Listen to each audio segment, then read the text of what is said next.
بسم الله الرحمن الرحيم. ألف لام ميم. الله لا إله إلا هو الحي القيوم. نزل عليك الكتاب بالحق مصدقا لما بين يديه وأنزل التوراة والإنجيل من قبل هدى للناس وأنزل الفرقان. إن الذين كفروا بآيات الله لهم عذاب شديد والله عزيز ذو انتقام. إن الله لا يخفى عليه شيء في الأرض ولا في السماء.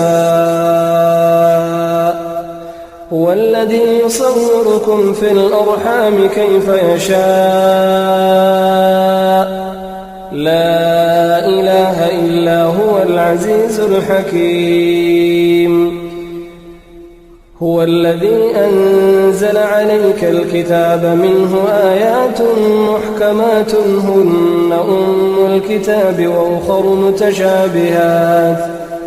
فأما الذين في قلوبهم زيغ فيتبعون ما تشابه منه ابتغاء الفتنة وابتغاء تأويله وما يعلم تأويله إلا الله. والراسخون في العلم يقولون آمنا به كل من عند ربنا وما يذكر إلا أولو الألباب. ربنا لا تزغ قلوبنا بعد إذ هديتنا وهب لنا من لدنك رحمة إنك أنت الوهاب.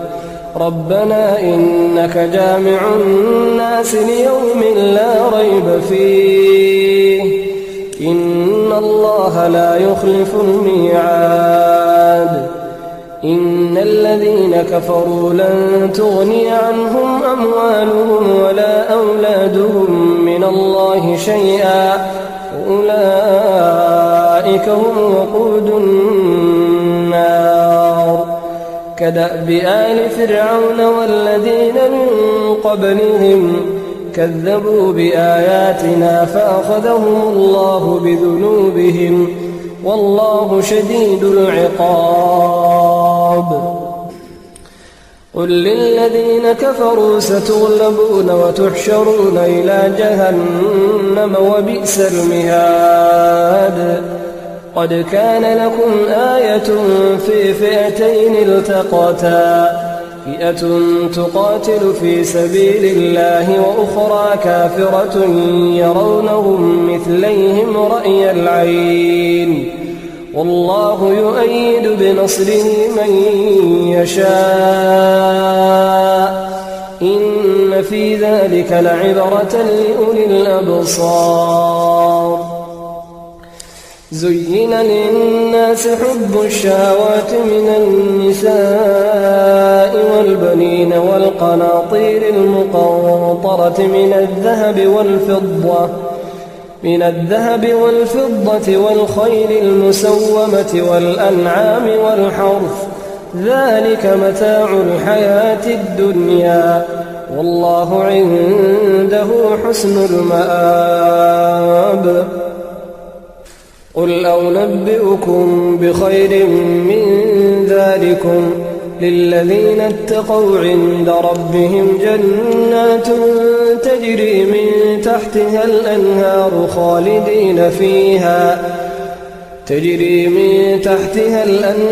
خالدين فيها وأزواج مطهرة ورضوان من الله والله بصير بالعباد.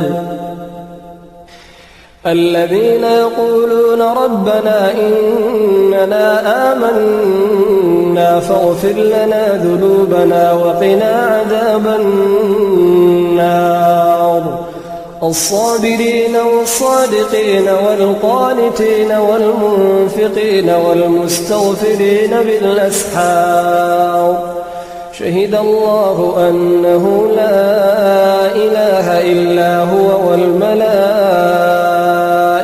وأولو العلم قائما بالقسط